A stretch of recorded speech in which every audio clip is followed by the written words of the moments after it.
حقيقة يتأسف الجميع على ما تقوم به المؤسسة التشريعية في انحرافها عن أدائها وواجبها. المجلس النيابي منذ الجلسة الأولى، بل منذ اليوم الأول، وعندما عرض عليه برنامج الحكومة التنموي، هو فقد مصداقيته. كيف؟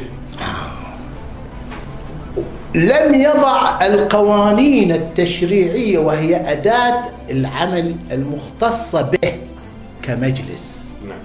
لم يضع القوانين والتشريعات للمشاريع التي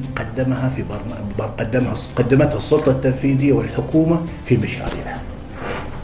انتهى، ذهب إلى مثل ما تفضل أبو خالد، ذهب إلى الأراجيف والمهاترات الكلامية، وذهب ليظهر مكانته إعلانيا في وسائل التواصل الاجتماعي في طرح مواضيع لا تمس المواطن بشيء، ففقد آلية العمل.